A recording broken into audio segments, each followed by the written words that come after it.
Thank you so much. And today, on 3rd of December, this is really, really a privilege to be in a session that is. I was sent the concept paper, and I was really quite. What do they say? You know, I mean, one part of me loved it because, for a person like me, I think resistance has, as a word, as a concept, as a conceptualization, I think it is always there in my, I think, growing up. And especially when Haim says that when I did my, like, one foot in the women's studies and one foot in the disability advocacy, I think definitely, resistance, I think somewhere was very, very clearly, part and parcel of my own life. I mean, I think it's there. I mean, I'm just thinking of a very, very, I mean, the first person I could say who I met in the West. I mean, like, I'd gone for the SDS conference. And in this particular conference, I happened to be like, like that, like this, sometimes you're lucky because I happened to kind of meet Mike Oliver, Colin Barnes, and all the guys, Vic, and Marian Corker, and more important than that, I mean, Marian, of course, was a friend, and another friend that I made was Susan Gable. And both Susan Gable and Susan Peters, both actually in the academic interactions, as it so happened, I think they to begin with used the concept of struggle within the disability advocacy. And in their theory of resistance, which I thought was very, very important, and I read it with, really, it was very important. I think I must have read it almost five times when I kind of, did that. And of course, I've shared, some thoughts in my book also, and because something which they were really kind of trying to say that the two are related. Struggle, in one sense, uses forms of resistance, and resistance can be understood as a kind of struggle. So I mean, that was something which I really kind of remember, and it is always there with me. So I think the use of resistance theory, I mean, actually makes it possible, and the assumptions that are there about the circulation of power through the social relations. That, I mean, I was listening to Ritvik and some parts about social model, but I could not really, like he said, that he was working from two computers, so the voice was not very clear in that sense. But I do remember that in almost 1998, Gable had put forward what she called it as the aesthetic theory of disability. And in one sense, this particular theory, according to her, the development of one's embodied self through the process of experiencing life is significantly influenced by personal interpretations which are unique to each disabled person. And I still maintain that the disabled body interacts within a social environment but identity itself starts with the body. I mean, what the body does, how the body looks, what the body says, how the body feels, and how the others experience the body. And I think that is where, I mean, somewhere resistance became like very, very important in my own understanding, and in evolving, whatever a theoretical approach that I kind of have thought of. It's almost like when I say that I'm disabled, I say something about the politics, about the culture within which I experience life, its values, and its norms, whatever is there. And I also consider disabledness in light of my other body experiences, which is, gender, caste, my love affairs with the doctors, in terms of, metallic valve, in terms of breast cancer, and how these are constructed and valued in the given culture. So I feel that if the statement appears to disagree with the prevailing notions of the given culture, then I think the claim is one of resistance to those notions, and the claim collaborates with my culture to construct my disabled body.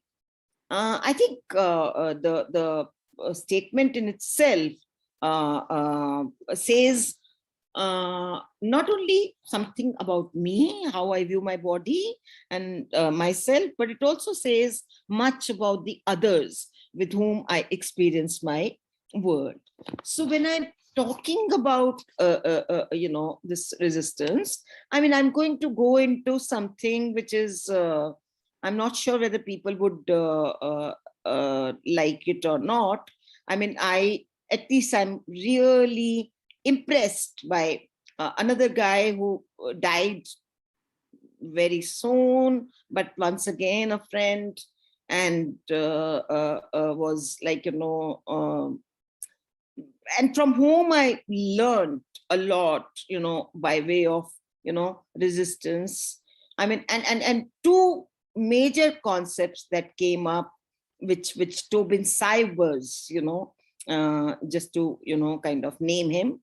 And I think it's a wonderful book, and I would, recommend that, people must learn, go over the book, and it's important to understand what Tobin actually said.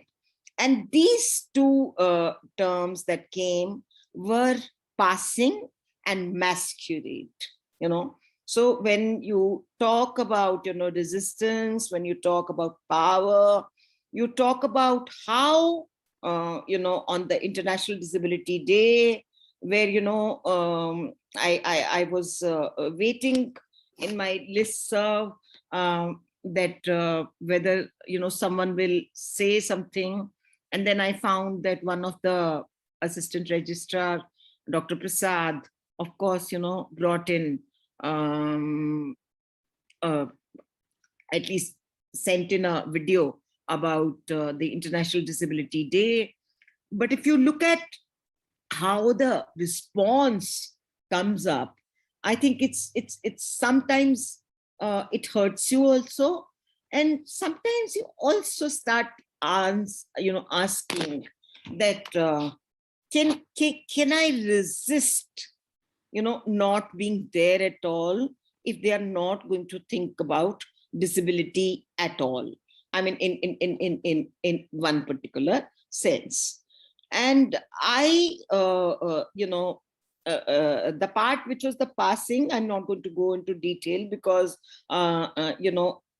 most of us know that we have all the time, and especially the ones in our generation, I think, the older generation, I would say, that, and I'm not sure whether the younger generation does that or not.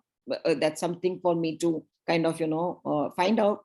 But there is this understanding, no, where we could kind of overcome the disability, no. And I remember going to college and wearing, salwars that could have, like, very, very bigger bottoms, and so that the calipers were hidden, and I would kind of pretend as a quote unquote normal, or pass as I mean, that was also a kind of resistance, right? I mean, like, that I needed to kind of indicate to them that I can pass as a, because it was in a able-bodied society. And by that time, at that time, the only person I remember at that time was Alfred Adler, or maybe Freud, I mean, to some extent, but Adler, who, I mean, spoke about the social interest and compensation, and also about, little bit about the resistance part, So in one sense, I mean, it was as if, you were resisting the fact that I do not want to be marked as a disabled person, and I would resist that power that was there, which actually, I mean, later in retrospective, when I think about it, I mean, I would kind of realize that even though, I mean, I can, dress up in a particular way, but the gait, I mean, because my, right leg is about quarter inch shorter than the left. So obviously it was very, very clear that I couldn't walk straight, and yet, I would try to, I mean, do my best. I remember going on long flights where I wouldn't take off the calipers and sit there. And even if it was an 8 or 9 hours flight, it was like tiring, but somewhere, I mean, this is where, I mean, I'm saying at that time, this appeared as resistance, though later, of course, I found that it was the vulnerability rather than the resistance, in one sense. Both as a psychologist, with the psychoanalytical leanings, I mean, I've had great interest. With great interest, I've read Tobin's work, on Professor Tobin Cyber's work on both passing and masquerade. And the latter concept in both is both literal and metaphorical, and has considered a crucial concept in many, many disciplines. And the concept of masquerade was formulated by Joan Riveria and used in concurrence with psychoanalysis to examine gender issues.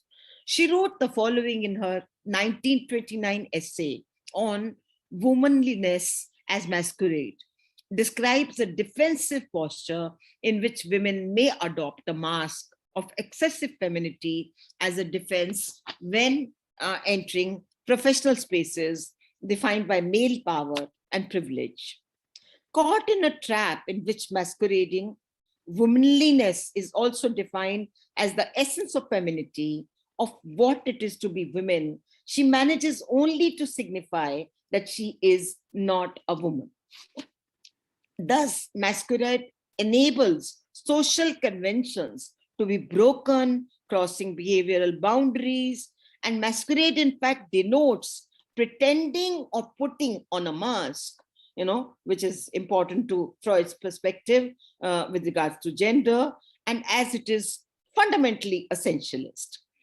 According to this concept, a woman who violates the social code of her time by participating in an intellectual profession will project an outward appearance of extreme femininity in appearance and behavior in order to avoid, the reprimand for her masculine. And as Cybers had used this particular masquerade as understanding the political ends. And according to him, though disabled people pass by concealing their disabled from discovery, they also engage in practices which can display their disability by exaggerating it. Cyprus also refers to these change forms of, disability passing as the masquerade. And to me, it seems that masquerade produces resistance to the normative roles and norms. Disabled people feel empowered as desiring subjects capable of their own, recreation, and in control not only of their bodies but also of their lives.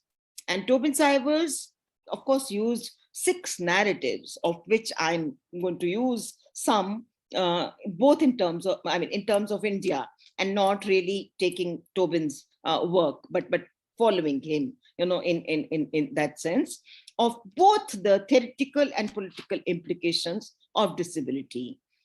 He uses the first 4 narratives as beneficial, and according to him, the first narrative indicates that the masquerade may inflect private and public spaces, allowing expression of public view of disability for political ends.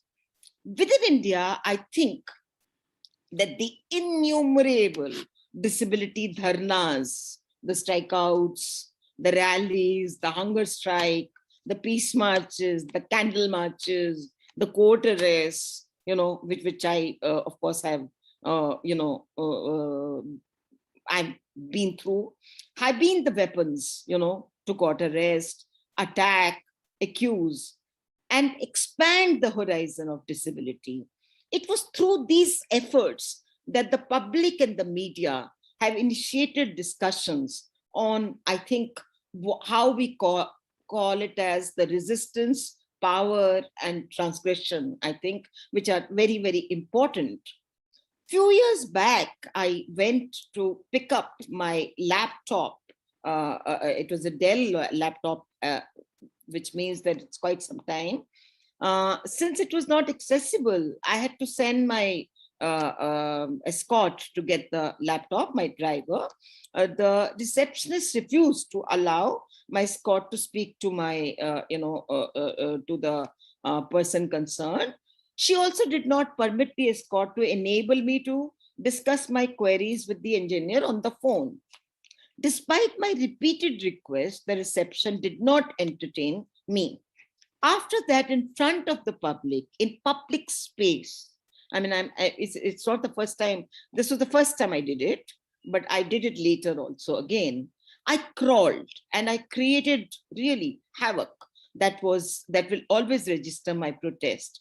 It was not easy for me to crawl as I was showing my pathetic, vulnerable, and infantilized part.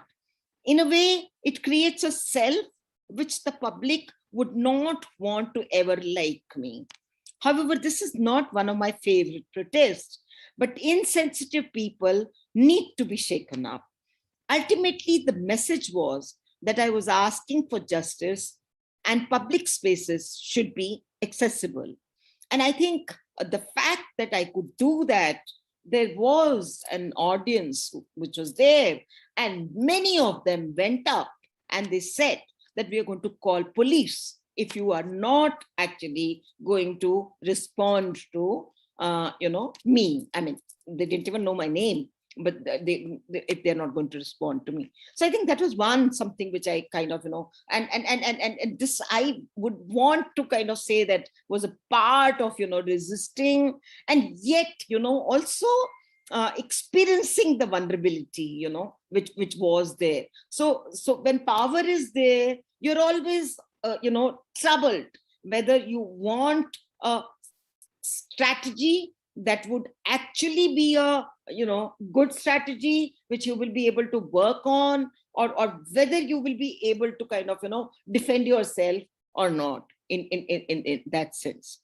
The second narrative is an exchange of ideas, both between disabled and, able-bodied people, so that a sense of disability can be engaged with. So a fellow visually impaired colleague, I often remember this, says that people tend to speak louder, as if assuming that a blind person is also assumed to be deaf. Notwithstanding the irritation at showing annoyance at performing routine deeds and excellence in certain activities such as swimming, sports, music, and the idea to engage with the understanding of disability, there can be a struggle over the labels in the issue of passing and use of in, intentional revelation, which is achieved through the use of symbols that defend stigma, such as eye-catching hearing aids, signing in public, or use of cane, and of course, the quintessential wheelchair and the crutches. I think stigma symbols thus carry the currency, and they're very much part of the resistance, as though as through them disability becomes clearly visible. Such a statement thus is made to be able-bodied society can be utilized to connect with the disability issues. The other narrative says that the masquerade is an existing system of oppression. I recall being a member of a project on education. The tendency of the group was to valorize the fact that sitting on the ground makes us connected with the grassroots. My disability became a part of the communication to the able-bodied society that marginality could have different colors. For me, in developing world, where architectural barriers are more a norm than exception, neither physical nor social navigation is an easy endeavor. In a scenario where the non-availability of assistive devices such as power wheelchairs or visual or hearing aids, it's only recently that many of us have become mobile. My experience with the motorized wheelchair, in one sense, is intriguing. And when I first started going to the market or to meet family, I was really greeted with the stares as well as the questions. It's almost like, I feel that they suddenly hold your, wheelchair, and I have to turn back and say that you are touching my body. Don't do it, and yet this kind of resistance, because and I felt my privacy was being invaded, and there were a number of people who would ask personal questions about the wheelchair and my condition, and I do, on the other hand, experience a sense of freedom as I can manage on my own. However, this excitement is often short-lived, as I suppose the cloak of competence is contingent on the accessibility of the built environment.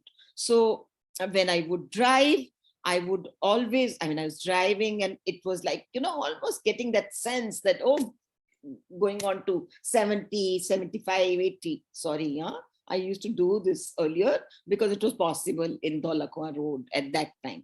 So, and then I would reach somewhere where somebody had to take my wheelchair off, and I was there sitting, and suddenly I would kind of, imagine that whatever the resistance is there and whatever the, vulnerability is there, both of them are together. And I couldn't quite decide that whether, I should be feel happy, or I should feel like, that I should just stick to, maybe not going to places where, I could get the sometimes unsolicited advice, as well as, or when it was, painful.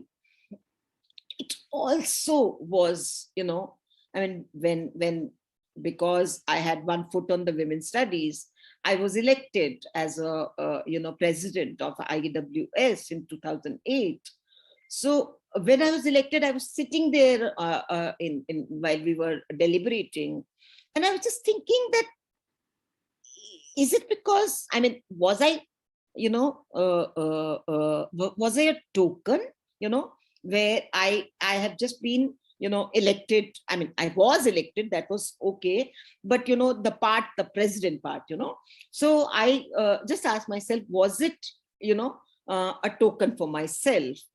And then I think the way I resist, and I, of course, then I kind of, thought about it, and I thought about, the power of being on the chair. I could also, think about, the resistance part. And I thought that, so what? I mean, even if they have thought of me as a token, how do they know that I would remain only the token? I mean, I can go much further than that, in that particular sense. And I think I'm glad that I kind of, did that, because in one particular sense, IWS is the only conference in which, when you go, it's once in 3 years, but it's always there, and it always has, something where disability is discussed, and not as a symposium, not as a, but it is part and parcel of the keynote lectures also, so that we could kind of, somewhere indicate to people that it is as important as any other issues. Such masquerades that are useful and pinpoint an existing system of oppression are very important. And my sense is that, despite the serious accessibility issues, disabled people do have experiences which are not available to the able-bodied. And the experiential terrain of disabled can go beyond the cultural mythologies, as the able-bodied has no notion of the bodily deprivations. I remember Lon Slade interviewed a woman in her early 20s who had begun using a wheelchair instead of calipers and crutch she had previously used, and which had given her valuable exercise. But because she hated the effect that it had on her appearance and body shape, by contrast, in the wheelchair, she felt that she could glide quietly and gracefully into a room and look less distorted. I think the fourth narrative, the masquerade, may put expectations and prejudices about disability in service of the disabled people. As Goffman, reports, I think the able-bodied expect the cripple to be crippled, to be disabled and helpless, and to be inferior to themselves, and they will become suspicious and insecure if the cripple falls short of these expectations. I think what is significant is that disabled need to contradict the normal expectations that the able society has. Another memory of me was getting the prestigious Nehru Memorial Murthy Fellowship.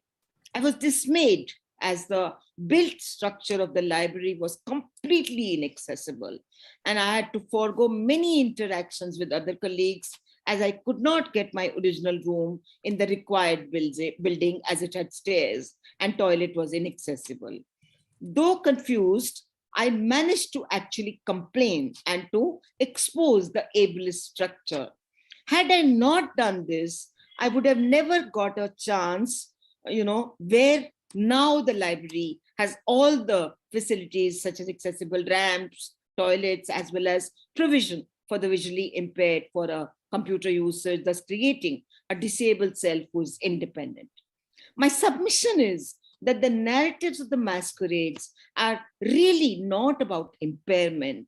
I think they are more about resistance. And it is not that discrimination based on caste, gender, sexual orientation, religion don't occur regularly. It is just that the people discriminated against the united in struggle against the more collective stereotypes that are there. The fifth and the sixth narrative indicate the difficulties of this practice. According to Cybers, the narrative was as follows, where he said that many representations of people with disabilities, however, use narrative structure that masquerade disability for the benefit of the able-bodied people. I made sure that I would use my calipers when I have to fly. And also, my motorized wheelchair clearly indicates that public understand disability. Thus, masquerade assists in communicating a message to the society so that the identification of disability and related issues cannot be connected. Very often it so happens that I travel alone, and when you enter, and they are, I mean, I'm familiar. I take Indigo quite frequently now, of course, not after the COVID, but before that. Now, when this question would come, are you going alone? There were many, vaguely, I think at least that I can remember right now, two or three responses, and how could I resist in that particular sense, where, one was anger, that why is it that this question was once again pervading, somewhere invading my privacy, because I mean, they don't ask everyone like that if you're going alone or not. It's only with the person with disability, who's going alone, and you're asking that particular person that. So then I would realize, that anger doesn't really help you always. So I would kind of thought that let me try and use humor. So I would kind of, this hostess who would be there, I would say, she would say that, are you alone? So I said, yeah, I am. And then I would kind of say that, how about coming with me? And she said, अरे मैं कैसे जा सकती हूँ? And then I would kind of smile and I would say that, no, na. So then stop asking this, that I'm going alone. Because if you cannot do anything for me, then don't ask me these kind of questions. And yet, this kind of resistance, which is, I think, over the years, they kind of started, learning that every time this kind of a question doesn't, is not really useful in sense. I also remember the last thing which I'm going to kind of say was when I was not given the wheelchair from Dehradun. I mean, I was coming as I'd gone to the IS Academy in Missouri, and from there you took the car, and we took the flight, and of course my wheelchair was there, but the wheelchair was in the cargo, and I asked for the wheelchair, and the wheelchair didn't come. It took a lot of time, and finally I had to crawl on the tarmac, and they kept on saying that it'll come, but I did it because I think that in itself was also, I think, a resistance. And that also because there was someone in my university who actually thought that I was creating this drama, that because I wanted something or whatever. It wasn't that. I think I just wanted the SOPs, that should be understood well. But, just to resist, that this power that you have over me, that because I need a wheelchair, which you're not giving me, I need to kind of indicate to you that one of these days you would actually, fail in this process, and you would have to make sure that you are, it's not as if disabled people are just simply, concessional categories, and there's no playing field for them. I think that is something which should not happen. The final variety of masquerade related to the type informing human interest theories about people with disabilities, which is something which we always call, like what Butler called it as, and what Cybers now calls it as, disability drag. Now, Bollywood as well as television are excellent examples. It's extremely useful to share disabling parts with the audience, as this is the way one can encircle disability. However, it is problematic as disability appears as a pretense superimposing on the able-bodiedness. It is true that the Indian cinema is, obviously reaching to disability becoming a site of social and political debate.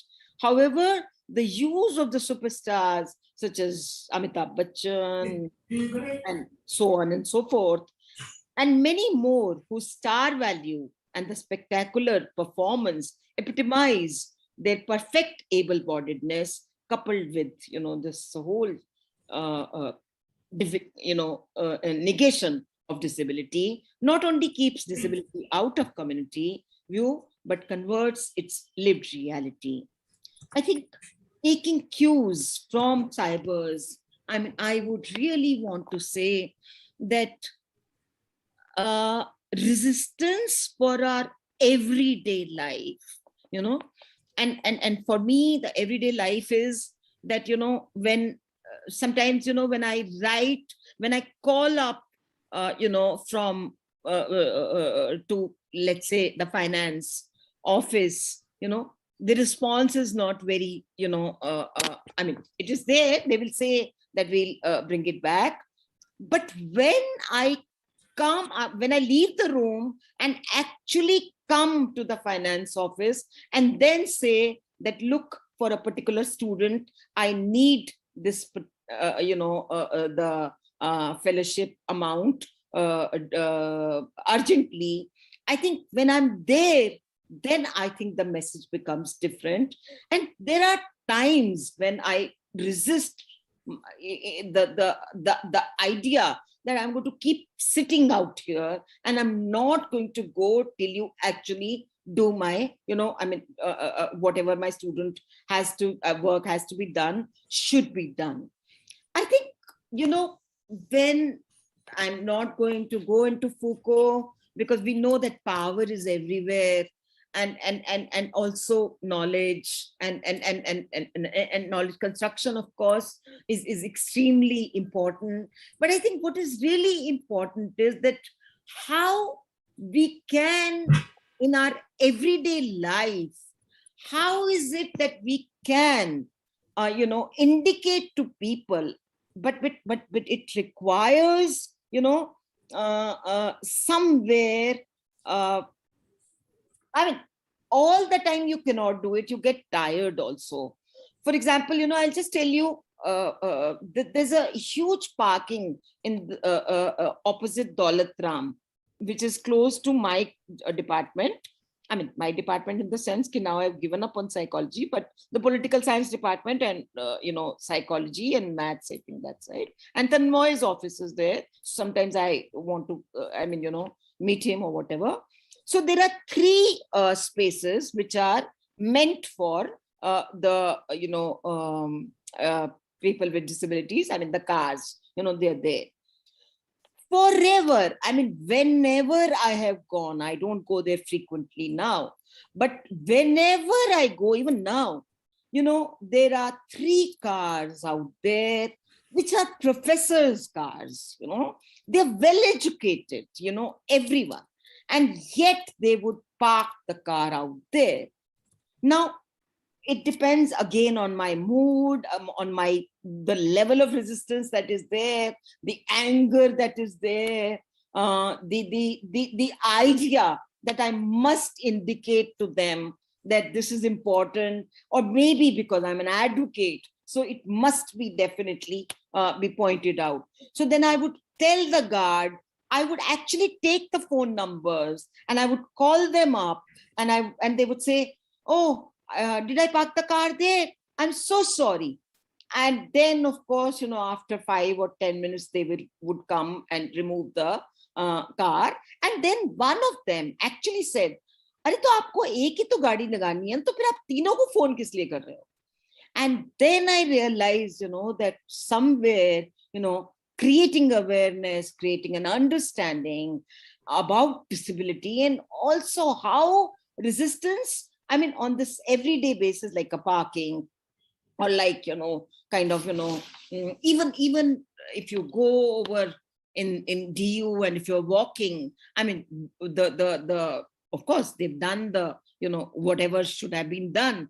But of course, because many of us are not there while they were doing it, and there are problems which are there, and yet, I think to resist forever for all these things becomes very difficult and painful. But all the same, I think on this day, 3rd of December, 2021, I mean, I'm not sure as to what all we can and how we would do it. But academically, I think knowledge production, understanding power, understanding resistance, understanding, I think, the epistemology of, the ignorance of disability is something which is very, very important. And I hope that such, seminars and conferences, I mean, thanks to Sumeshwar and thanks to Khalsa College and everyone, I think we must always convey at least our ideas to them. And for me, I mean, one thing which I would say and which I've resisted is that it's okay to have, seminars and conferences which are meant for people with disabilities. But I think we need to also enter the mainstream seminars, the so-called mainstream seminars, and that is where the resistance, I think, should be there. That's all that I have to say. And because today is 3rd December, I cannot but actually remind all of us the slogan that nothing for us without us. I think that is something that we cannot ever forget. Thank you so much. This is Sandeep. I just thought I'll ask Anita a question while others are thinking and preparing. Anita, can you hear me? Yeah, I can. Sandeep. Yes. It's always a pleasure to listen to you, whether in a formal setup or an informal setup. It's always a learning. And I think that always continues. So I just wanted to ask, I mean, you talked about the social, you talked about the larger, public sphere. I just wanted to ask you, how would you see resistance in close quarters like family and relatives?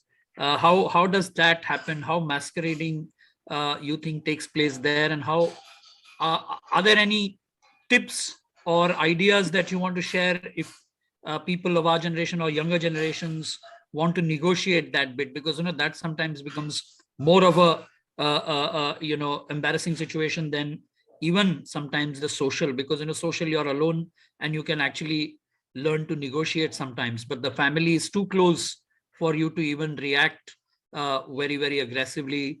So how would you think about that? It's a very, very important question, Sandeep.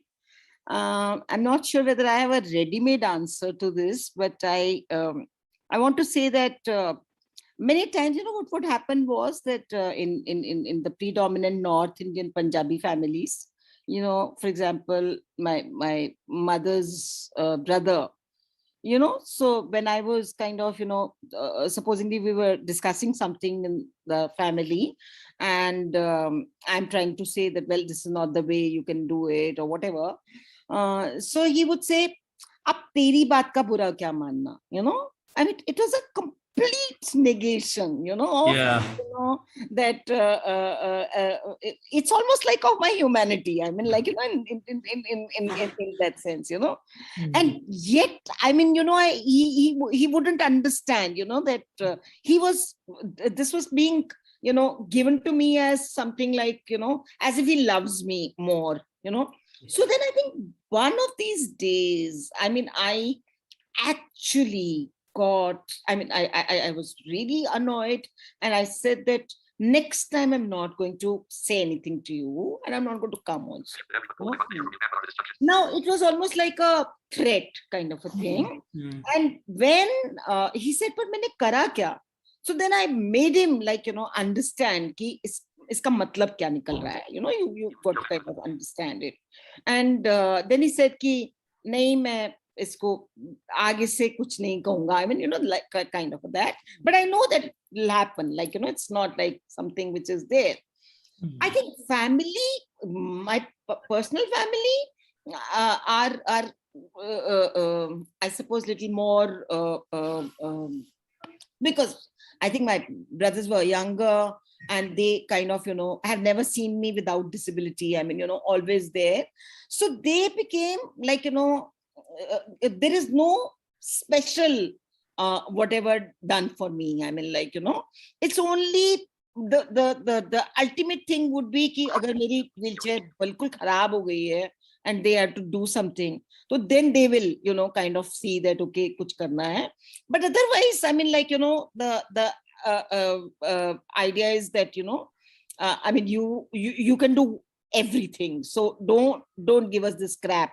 I mean, like, so my whatever would be. But I think in my personal relationships with people, I mean, and especially I think in intimate relationships, I mean, I can just give you one, and there are more, I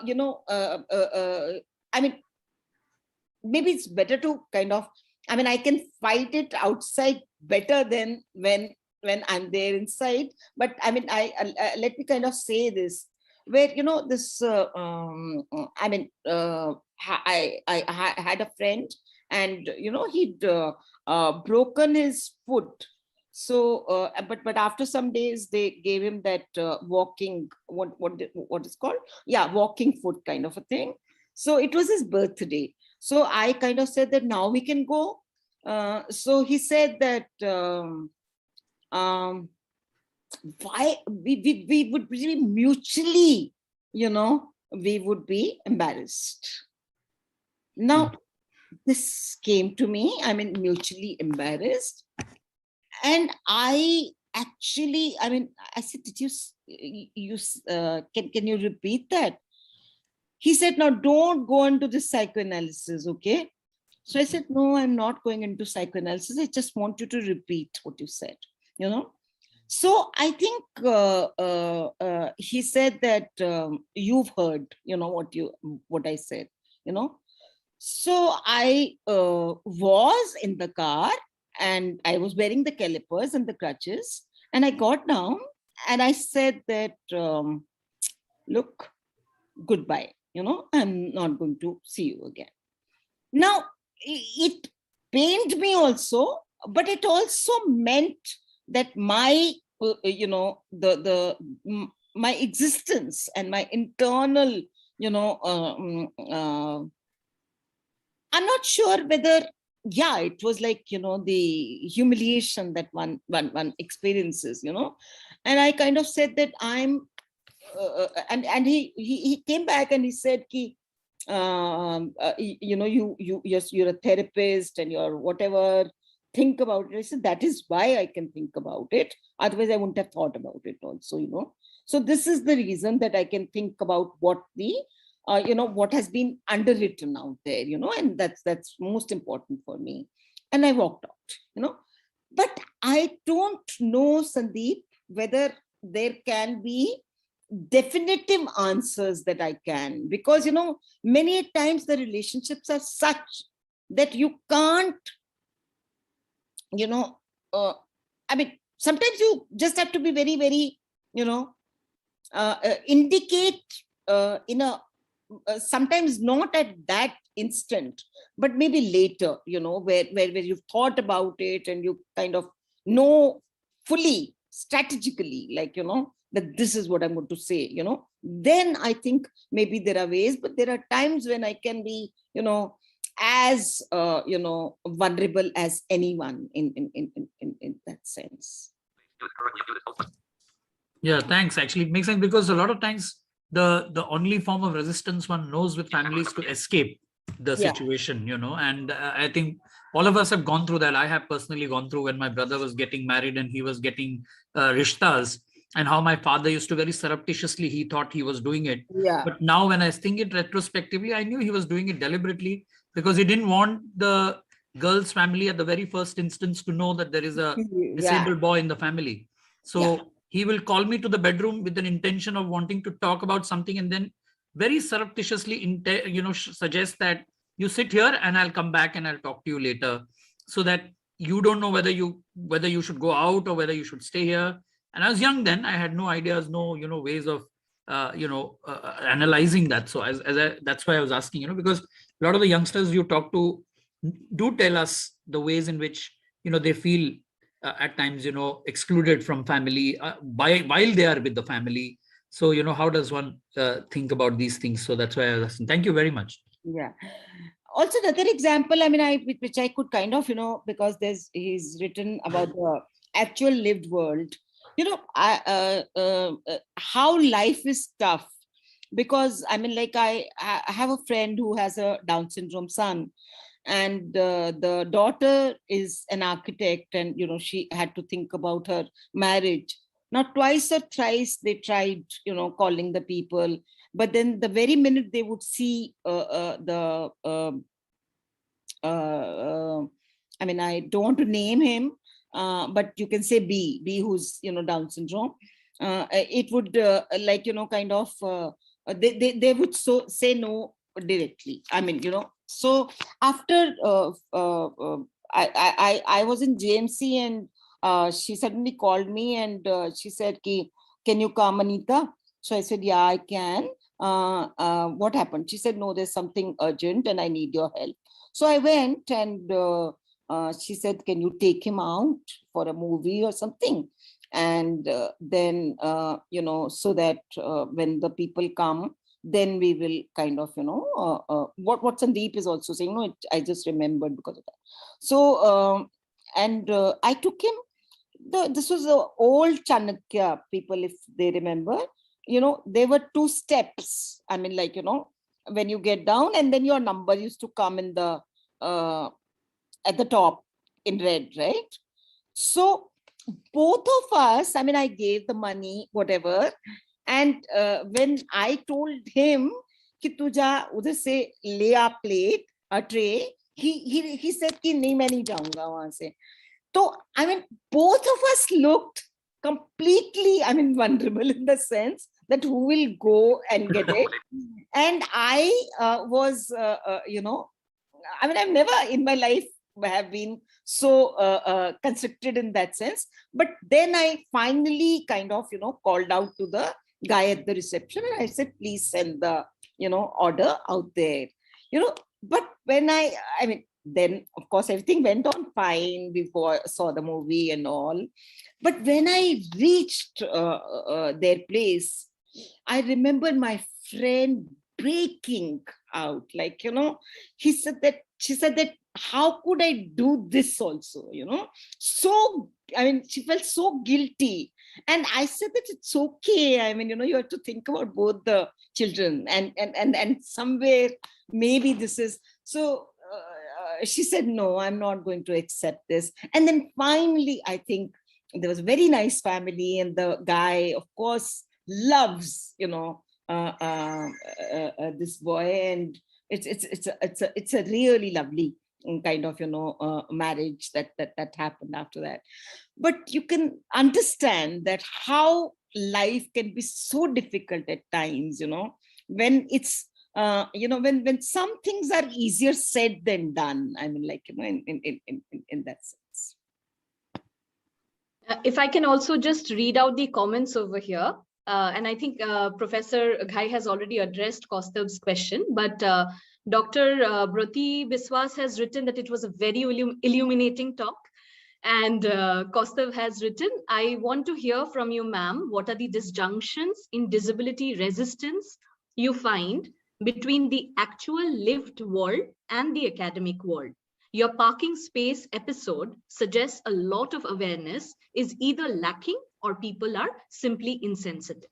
So you've already answered that, but I just thought that I should read that out. They're simply insensitive. I mean, I don't know whether I mean, it's just that as if they can just simply use it. I mean, that is the thing. I mean, I suppose they could have kept the car there, only one car is, but that means that we are not important enough, for that parking space, which has been specially done as part of the legislation that is there. I mean, it's not like whatever. The first question, I've answered actually because I took that example. But when you say the academic world is also very, I mean, I have to say that is almost, I mean, I use the term ignorance of, epistemology in disability. Because, I mean, it's almost like the pattern where, you kind of tell them something. I mean, Sandeep would bear this out with me. I mean, where they would kind of, you're talking to them about something about disability. I mean, rationally, no, I mean, not like whatever, no resistance, nothing, just trying to say something. They said, yeah, true, yeah, true, yeah, true. And after that, nothing, So to put disability in academia itself, that in itself is such a difficult job. I mean, for example, I mean, like, it's fine that like many a times I tell Sandeep that though I have, now courses and all, and people do come in, and we've got now the PhD course, of course, it will not go anywhere. But I'm not sure what the future will be, I mean, I'm really sometimes get scared, that because, like to have a particular program, which is a fixed program, but most of the things that we have are elective courses, and PhD of course is definitely program, but otherwise, elective courses and all, which we have been trying to, I mean, I'm talking about the academics, but this is not the academics of only one university. This is a part and parcel of every university, because, a bit few, when the new policy came, they actually said that we should have, a separate university in which you only talk about disability, Now, the very minute they say that, they are actually bringing an exclusion. Clearly, they are trying to say that your academia is different, and the academia which is there now is a different one. But you can see that, I mean, okay, maybe literature has it, or sociology has it, or whatever. But my in Estes, I mean, like, gender studies, I mean, like, as such, see, there are people who are, who love you for whatever reasons, I mean, and or who like your work or whatever that is there. But, as such, most of the women's studies programs also all over the country, whether disability is being taught there, as an, as a discipline, as an area of inquiry, and that, I think, is problematic. So while the actual lived world is the one in which, you are Devyang, you're inspirational, you're a, kind of a in the sense concessional category, I think, so you keep fighting for the playing field, you keep trying to say that, look, we have to do all this, and we keep fighting also. It's not as if we haven't fought, but I think in the academia it's even more difficult to kind of, get the step in, and I'm not sure whether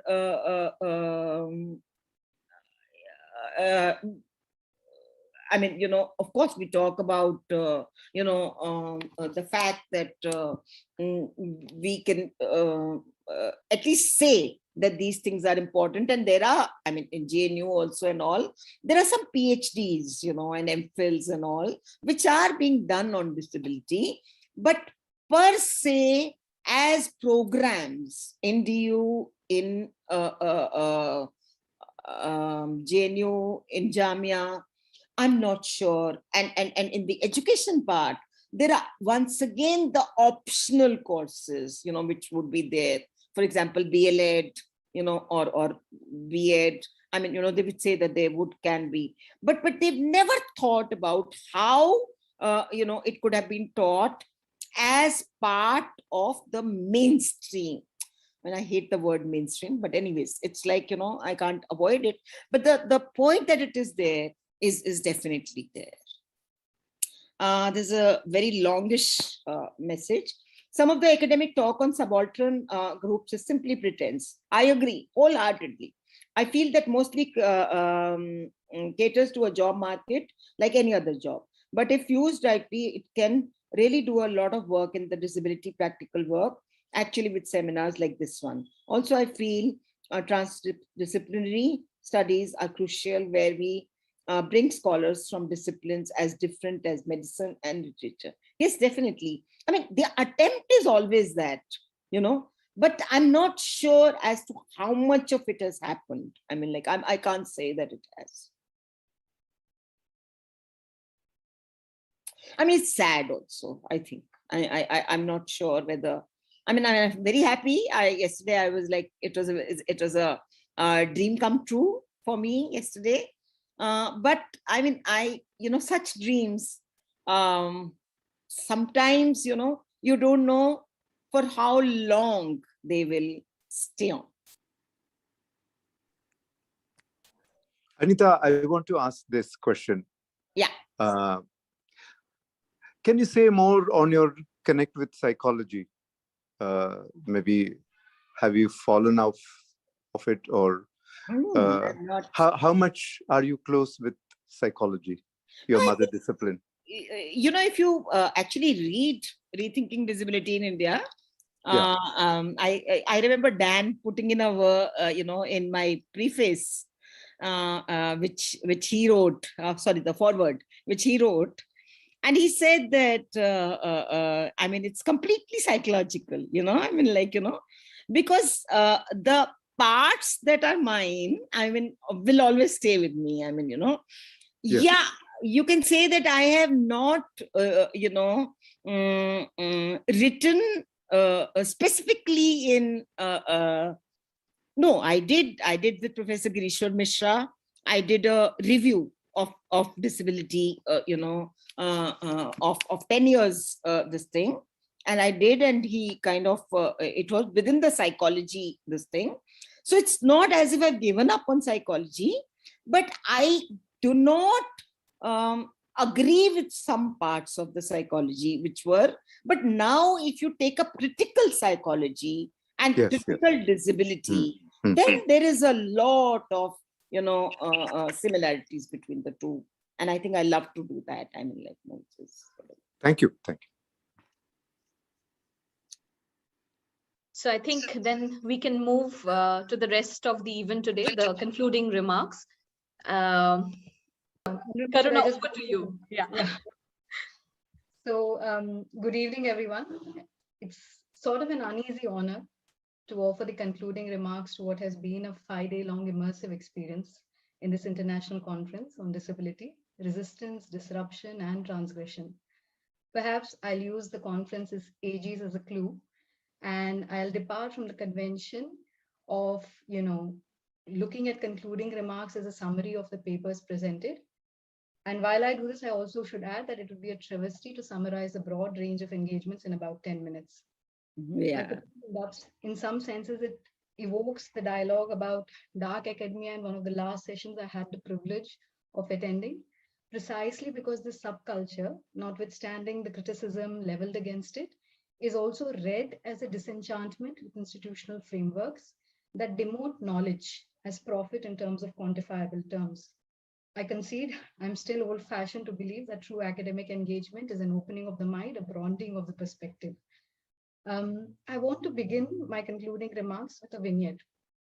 A few years ago, in what was considered at that time as the first literary disability studies conference that was organized in this country, incidentally by the Department of English of Delhi University, while I was in between sessions, I was approached by a colleague who asked me if I found the conference boring. Now, admittedly, these are the sort of comments and conversations that are part of the atmosphere of a conference, precisely what would have happened even in the course of our 5 days, where speakers, chairs, keynotes, plenaries become the topic of discussion. But the difference was that this colleague of mine indicated difficulty in navigating the presence of sign language interpreters, the pauses in a visually impaired presenter's paper while they either acquainted themselves with the braille text or the rendition of TTS software, or the attention that had to be paid to a presenter with a speech impairment. In my own continual affirmation of the ways in which disability studies has profoundly altered my mode of engagement vis-a-vis my own discipline, and also the kind of conceptual framework that it makes itself available to work with, in hindsight, I've begun to acknowledge that what was expressed by my colleague was resistance to inclusivity in the fundamental sense. And it forces us to consider and perhaps ask ourselves the question, how inclusive are our academic spaces really? Does inclusivity just imply affirmative action? Isn't that both disservice and injustice to assume that this is so? In some senses, I have to say that it's serendipitous that I'm, in that sense, making this sort of rhetorical gesture, precisely because that is where I think Anita concluded her talk, in talking about disability scholars and what she, of course, acknowledges as a problematic mainstream, both in terms of the titling of something as mainstream, but also in terms of that space in itself. When I first began teaching about a decade ago, many parts of my own institution remained inaccessible to students, faculty, and staff with orthopedic impairments. Notwithstanding the fact that students, faculty, and staff with disability are part of the university space, something that we all continually contend with is whether our academic spaces, as it were, engagements and conversations are accessible. I do not by this imply infrastructural accessibility like ramps, lifts, accessible washrooms, braille signages. But what I also mean by this are modes of academic engagement where we do not acknowledge what it means for someone with spinal issues to sit through 6 to 8 hours of conference sessions, or the difficulty in accessing conference brochures and posters, which while they're very visually appealing, can remain inaccessible, or PowerPoint presentations that are not read, or audio visuals without subtitles, or even someone like me, who is actually a fast speaker and therefore can be inaccessible. I acknowledge in that sense my own, if not intentional, then at least unintended complicity in terms of the fact that these are gestures that do not always necessitate self-introspection.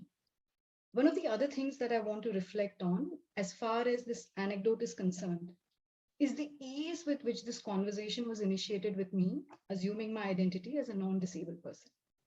One has to both be wary and aware of how one can be tokenist in one's engagements with disability. As disability studies as an academic engagement emerges in institutional spaces, one also has to concede that even in conferences like the current one, there can be a disregard to precisely what this discipline opens up, the problematic aspects of inclusionism. In this regard, I quote Anita from her Rethinking Disability in India, where she says, the goal of academic discourse in disability is to address epistemological questions that reframe disability. Historically, the intelligentsia as well as the community has not questioned the naturalness of conveying inferior and defective personhood to individuals with such physical and cognitive impairments. In this imaginary, impairments become sources of conflict, tragic outcomes, and pity, rather than access points of different phenomenological life worlds. And I suppose I want to use Anita's quote and reiterate my invocation of Sara Ahmed made yesterday from her Being Included, Racism and Diversity in Institutional Life, where she says that perhaps the promise of diversity is that it can both be attached to those bodies that look different and detached from those bodies as a sign of inclusion. For instance, if you just allow for affirmative action to be a particular kind of paradigm, the very fact that our institutional spaces have people with disability means that we can completely efface ourselves from what disability should unpack for us in terms of what the actual nuanced meaning of inclusivity should imply, right? The promise of diversity, as Sara Ahmed goes on to say, could then be described as a problem. The sign of inclusion makes the signs of exclusion disappear. When we, therefore, attempt integration and inclusivity in such a paradigm, we basically commit the violence of making bodies that are essentially different invisible, normative. And which is why I go back to the idea of how within academic spaces, the kind of privileging that we have of the ideational world makes us forget the sense of the body and what the body actually does, the way the body habits space, the way the body mobilizes itself. And in that sense, the fact that disability as a discursive tradition is constantly navigating this terrain, forcing us to acknowledge the very phenomenological reality of the body and asks us to look at the epistemic violence in our very thought process, especially within liberal humanities, right? A tradition that I have been trained in, is something that I think is worthwhile to hold on to, right? When we therefore look at this is precisely what I believe is at stake when we assume that solely institutionalizing affirmative action and infrastructural accessibility makes us inclusive. We have to heed the call of disability activists when they state nothing for us without us. And in our academic engagements with disability studies and disability representation, we have to see for ourselves if our engagements are ableist and if we are then not appropriating disability for the sake of making an argument. As sometimes I believe, unfortunately, um, does tend to happen, where the engagement with disability, as I've argued, can be tokenistic. I therefore want to conclude by saying that an engagement with disability studies should provide alternatives to the reifications of our academic preoccupations that perpetuate a discourse of capacity, capability, that in the truest sense are operating within the normative, which for me personally is the locus of disability discourse's ability to resist, disrupt, and transgress. Thank you. Thank you